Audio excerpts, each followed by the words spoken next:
시청자 여러분 안녕하십니까. 1월 19일 시사정담 시작하겠습니다. 시청자 여러분, 한동훈 국민의힘 비대위원장이 4.10 총선의 최대 악재로 불리고 있는 김건희 여사의 명품백 문제를 정면 돌파하겠다는 의지를 내비쳤습니다. 여상원 변호사님과 자세한 내막을 짚어보도록 하겠습니다. 예, 변호사님. 네. 아무래도 국민의힘이나 대통령실 입장에서 가장 지금 어려운 문제가 김건희 여사의 명품백 문제를 어떻게 해결할 것인가 이거 네. 아니겠습니까? 물론 야당이 일방적으로 통과시킨 김건희 특검법은 거부권을 행사했습니다마는 이 문제도 재투표 문제가 남아 있습니다마는 이것은 뭐 그렇게 재투표를 하더라도 네. 통과될 가능성이 없는데 이른바 김건희 리스크는 여권 내에서 가장 뜨거운 감자가 네. 되고 있습니다. 그런데 국민의힘 한동훈 비대위원장이 18일 날 그 명품백 문제와 관련해서 처음부터 계획된 악의적 공작 또 함정 몰카라는 점을 먼저 지적을 했습니다. 네. 이 입장은 그 전에도 네. 이미 밝혔죠. 네. 그러면서 덧붙인 말이 전후 과정에서 분명히 아쉬운 점이 있었다. 그러니까 명품백 수술을 하는 그 전후 과정을 네. 살펴볼 때 아쉬운 점이 많았다. 국민이 걱정하실 만한 부분이 있었다. 이렇게 입장 변화를 네. 보였어요. 이걸 보면은 한동훈 비대위원장이 이제 정치인이 돼가지고 비대위원장이 돼가지고 당 내외로부터 여러 가지 의견을 듣는 네. 과정에서 총선에 이기려면 이 문제를 해결해야겠구나. 이 문제에 대한 뭔가 해법을 내놔야겠다. 이런 인식을 한 것으로 봐야겠죠. 그렇죠. 한동훈 위원장도 지금 답답할 겁니다. 사실. 예, 그렇죠. 네. 대통령실의 어떤 논조를 완전히 무시할 수도 없고 네. 그렇다고 해서 국민들의 지금 정서 70%가 뭐의 특검법 찬성 여론도 있었지 않습니까? 예, 예. 그걸 또 무시할 수도 없고 그렇죠. 그다음 당 내에서 또 TK하고 이 영남하고 또 서울 지역 그 당협위원장이나 국회의원들 서로 의견도 충돌하고 예. 영남 쪽이야 뭐 김건희 여사 백에 사과하든 말든 영남 의원들은 우리는 괜찮다. 그러니까 오히려 윤석열 대통령한테 어떤 잘 보이기 위해서는 이거 뭐 잘못이냐. 함정 수사한 게 잘못이지. 그렇죠. 이쪽 나오고 수도권에서는 이게 지금 그 완전히 어디 영린이라 그러나요? 그러니까 저는 그 국가 최고 권력자의 부인이 어떤 이런 명품백을 받았다는 걸 함정이 아니라 무슨 물 밑에서라도 네. 손도 대면 안 된다. 어떻게 네. 김건희 여사가 돈도 뭐 없는 사람도 아닌데 네. 친정이 이렇게 명품백을 받는 그거는 이제 어떤 이 공직자 그리고 공직자의 가족으로서의 어떤 처신 네. 윤리의식에 문제가 있었다. 네. 너무 가볍게 봤다 쉽게. 네. 이게 결국은 이 명품백이 지금 값이나 뭐 이런 거라든가 그 다음 그 전에 함정 취재냐. 국민들이 볼 땐 그게 문제가 아닙니다. 예, 그렇습니다. 그걸 덥석 받았다는 걸 지금 어떻게 예. 대통령 부인이 이럴 수 있느냐. 그렇지 않아도 김건희 여사한테는 지금 많은 그 야당에서 계속 줄기차게 의혹을 제기하고. 그렇습니다. 그 다음 뭐 줄리 의혹이라든가 계속 또 그리고 김건희 여사가 그 전에 누구하고 그 인터뷰에서 윤석열 대통령에 대해서 무슨 또 안 좋은 말을 한 것도 또 있어요. 녹음했던 게. 그게 서울호 소리 지금 네, 이걸 터뜨린 이명수 기자 아닙니까? 네. 그걸 다 녹음했다가 또 MBC에서 다 틀었지 않습니까? 틀었는데 그거 볼 때 양평 고속도로 문제도 결국 김건희 여사하고 연결된 거 아닙니까? 이제 그렇게 자꾸 연결을 시키려고 하니까 그 빌미를 계속 제공했던 네. 거거든요. 그러니까 김건희 여사나 대통령실은 이게 자꾸 야권의 어떤 추악한 음모 이걸로 몰고 가서는 지금 해결될 사안이 아닌데. 그렇습니다. 국민 여론이요. 예. 그래서 이걸 어떻게 하면 그걸로 야권을 갖다가 비난함으로써 김건희 여사, 김건희 일병입니까? 구하기를 하려고 그랬는데 예. 이미 루비콘강을 건넌 것 같아요. 이거는. 그렇습니다. 이 명품백 문제는. 그러니까 한동훈 비대위원장도 감찰관 문제하고 예. 그 또 하나 뭐죠?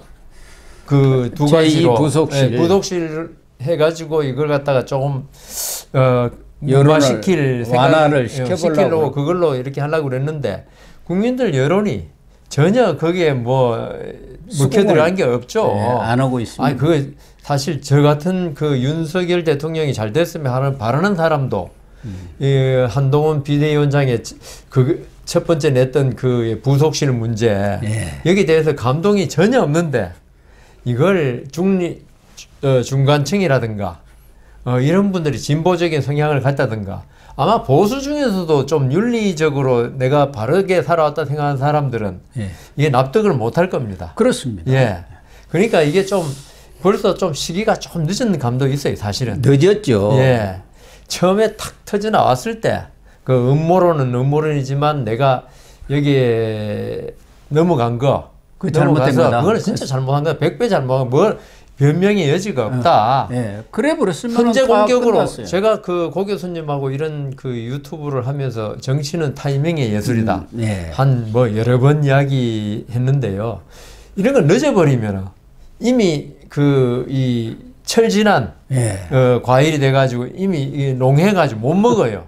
그러니까 딱 그 시기를 잘 택해야 하는데 그래서 우리가 대통령실에 어떤 정무 감각이 있는 분들이 조금 이걸 대통령한테 직언을 해줄 수 있고 이게 제가 볼 때 대통령한테 직언을 하는 사람이 없다는 방증이기도 한 것 같아요. 고양이 목에 방울을 달 그러니까요. 사람이 없는 것이죠. 굳이 무서워서. 굳이 미움받을 필요가 뭐 있어. 그리고 윤석열 대통령의 캐릭터가 제가 들어본 바에 하면 워낙 달변이고 또 본인이 아는 게 워낙 많아요. 그래서 제가 검찰 출신 우리 동기들한테 이야기를 들어보니까 윤석열 당시는 검사겠죠. 그 앞에서 어떤 토론을 벌이면은 전부 다 한 몇 분만 지나면 전부 다 납작 엎드린데 워낙 말로 이길 수가 없대요. 워낙 잘하니까. 그런데 그게 대통령이 되고 나서는 그게 더 심화되면 심화됐지 그게 누그러지는 않을 거란 말입니다. 이때까지 우리나라 역대 대통령들의 어떤 나중에 여러 가지 곤혹을 겪는 모습을 보면은 그러니까 대통령한테 감히 이런 말을 하려면 아예 내놓고 목을 내놓고 하면 하는데 이게 진보도 그렇지만 보수도 굳이 그렇게까지 지금 아주 좋은 직위를 차지하고 있는데 대통령한테 그런 소리 해가지고 나간다는 거 그게 진짜 고양이 목에 방울 달다가 쥐가 그냥 죽어버리면 더 이상 영화를 볼 게 없으니까 그러는데 그래서 이 한동훈 위원장이 어떤 대통령실하고 아직 조율은 아직 확실히 안 된 것 같아요. 안 된 것 같습니다. 자기 생각을 냈는데 그럼 대통령실에서도 있죠. 한동훈 비대위원장과 있죠. 어떤 조율을 해가지고 빨리 그것도 지금 총선이 이제 얼마 안 남았지 않습니까? 그렇죠. 해결책을 내놔야지. 3개월도 이제 안 남았죠. 지금 한동훈 위원장 말대로 지금 이게 잘못되면 수도권이 문제인데 수도권이 완전히 전멸할 수 있거든요. 그렇습니다. 그래서 지금 한동훈 위원장도 18일 오늘 또 오전 오후에 윤재욱 원내대표하고 긴급 회동해갖고 대책을 수기를 하고 있는 것 같습니다만은 그동안 사실 김건희 리스크는 금기어나 다름없었거든요. 아무도 이 문제를 거론을 못했습니다. 이전에 하태경 의원이라든가 김용 의원 이런 분들이 간간히 언급은 했지만 본격적으로 언급을 못했고 그냥 변죽만 올려가지고. 그런데 이번에 딱 들어온 김경률 비대위원이 이 문제를 공식적으로 제기를 하고 나선 거예요. 본인이 이 얘기를 했지 않습니까? 야당에 요구하는 것만큼 여당에 대해서도 언제든지 자기는 쓴소리를 하겠다 하면서 도이치모터스 주가 조작 이건 아무 문제가 없다. 그렇죠. 그러나 명품백 문제 이거 제대로 대응 못하면은 수도권 선거 못 치른다. 그러면서 이 말문이 트이기 시작한 거예요. 그렇죠. 그리고 윤재욱 원내대표도 들이받았어요. 아니 당에서 입막음을 하려는 거 그거 잘못된 거 아니냐. 그건 영남 사람들 TK들의 생각이고 수도권에 있는 사람들은 지금 절박하다. 이렇게 지금 문제 제기를 하면서 물꼬가 확 트인 겁니다. 그렇죠. 특히나 김경률 비대위원이면서 이제 마포에 정청래 의원하고 아직은 선출된 게 아닙니다. 본인이 의사표명을 분명히 했는데 그런 입장에 사실 김경률 그 비대위원이야말로 예. 사실 진보 쪽에 있다가 그렇죠. 참여연대 집행위원장 하다가 조국 사태 때 이 보수 쪽으로 이게 안 되겠다. 진보는 이래서는 안 된다 해가지고 온 사람 아닙니까? 조국 흑서 쓰고.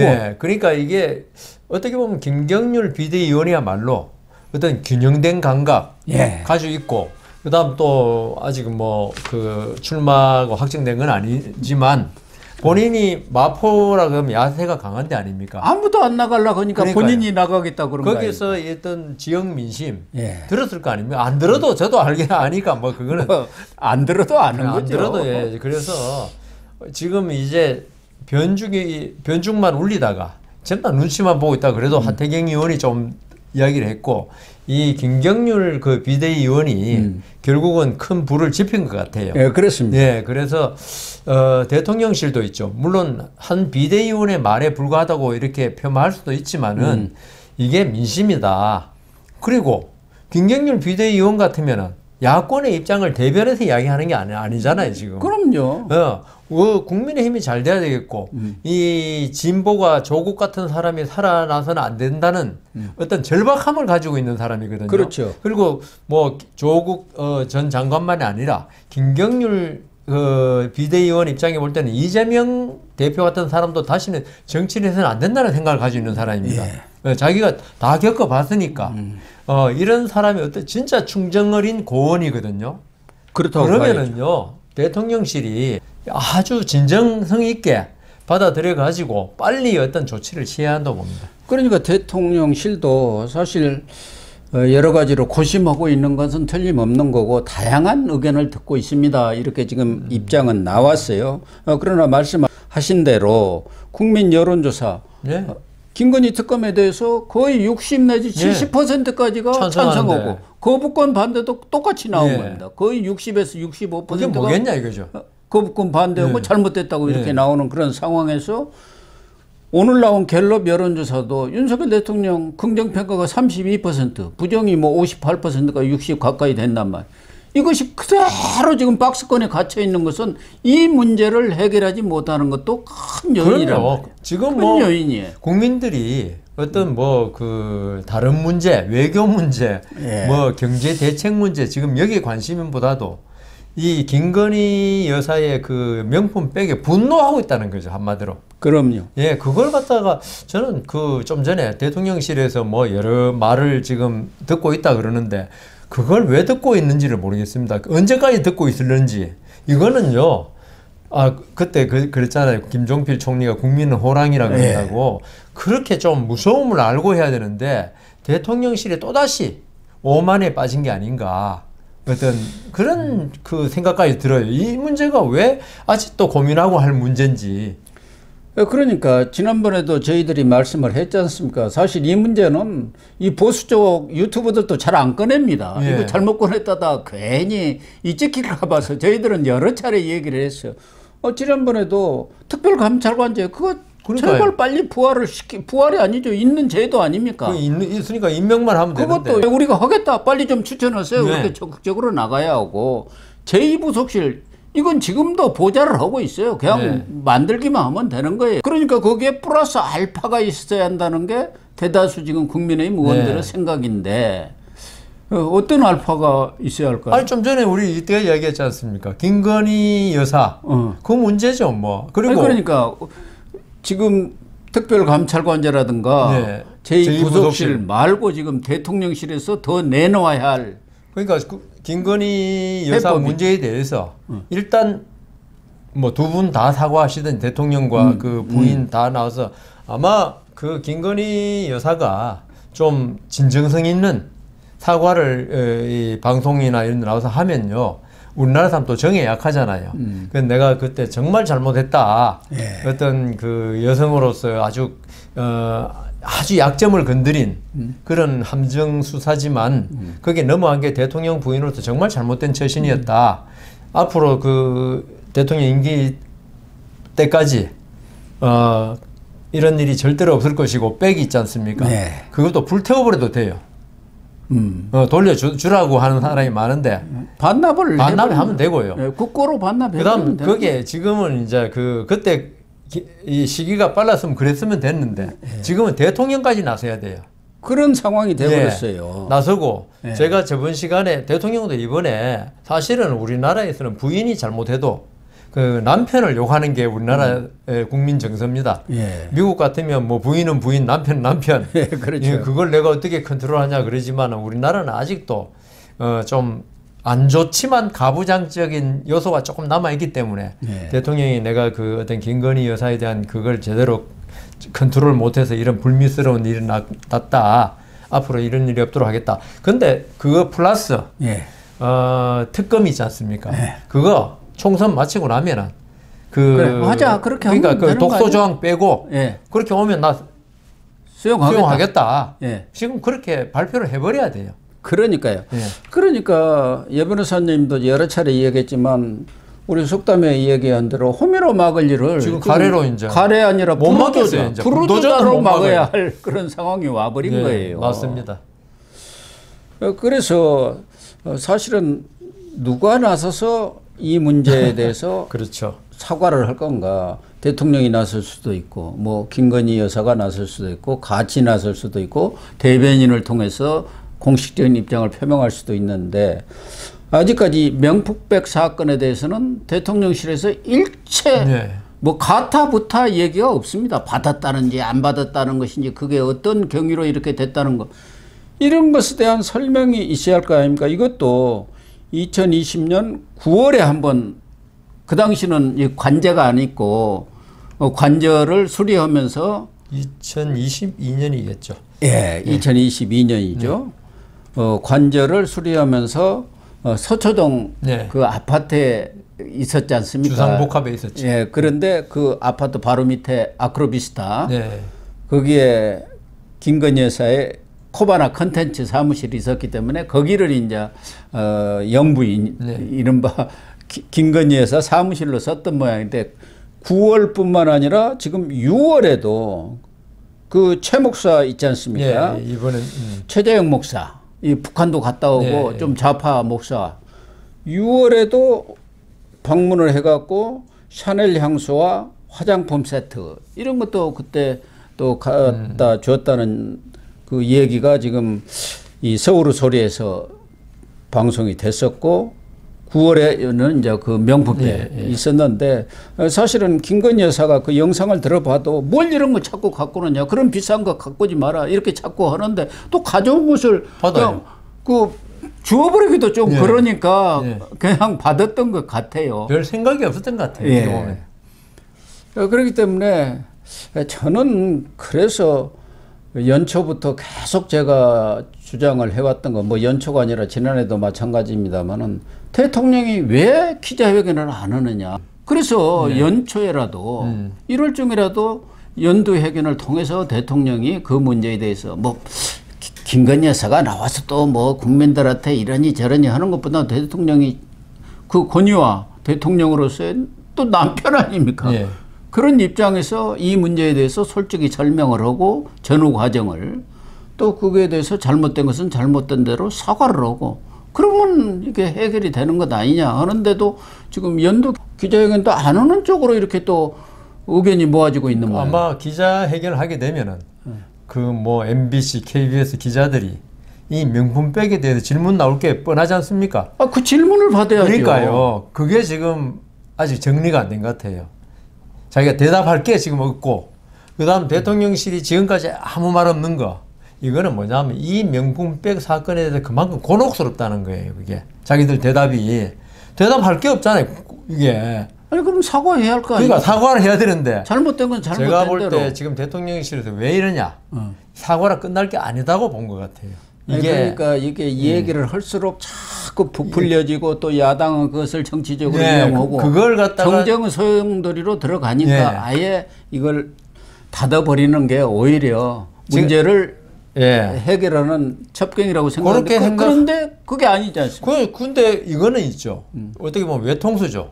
가만히 있어도 이게 그 불길처럼 그게 나타나고 이야기해도 나타나게 될 바에는 그러면 어떻게 우리 저기 중학교 때인가 고등학교 때 그 정직이 최선의 정책이다 맞아요. 하는 영어 책에 그 Honesty is the best policy라는 게 있었는데 예, 맞아요. 이런 문제일수록 전공법으로 가야 된다. 지금 예. 왜냐하면 좀 전에 말씀드린 대로 오른쪽으로 가도 이거는 죽고 왼쪽으로라도 죽는다. 그러면 중간 전공법으로 가라 이거죠. 예. 가가지고 여기에 대해서 어떤 보면 인간적인 약점이 드러난 사건입니다. 예. 인간이 어떤 그 특히 여성들은 우리나라 여성들은 가방 좋아하지 않습니까? 거기 대통령 부인이라고 가방을 싫어하고 이럴 수는 없는데 다만 그 주체가 달랐고 준 사람이 문제였고 받은 사람이 어떤 지위가 문제였던 건데 오히려 예전에 노무현 대통령이 뭐 장인이 어떻게 했다고 해서 사랑하는 부인을 버리란 말이냐 이런 식으로 그러니까 그 어떤 여성의 어떤 감성 어떤 약점 어떤 이런 그 명품백에 대한 잘못했지만 그런 걸 이야기하면서 호소하면서 국민의 감성에 호소하는 정책으로 가야지. 지금 이거는 명품백 문제는 지금 뭐 국민권익위에 고발도 돼 있지만은 그런 어떤 범죄나 뭐 김영란법 이런 문제가 아니고 국민의 어떤 감성을 건드린 겁니다. 네, 그렇습니다. 예, 김건희 여사가 있죠.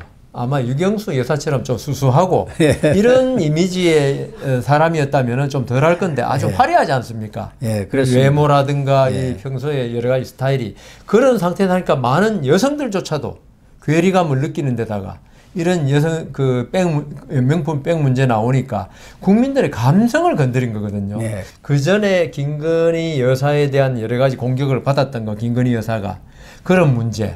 그다음 김건희 여사의 어떤 나타나는 이미지. 그다음 김건희 여사의 어떤 친정의 어떤 그런 좀 가진 자.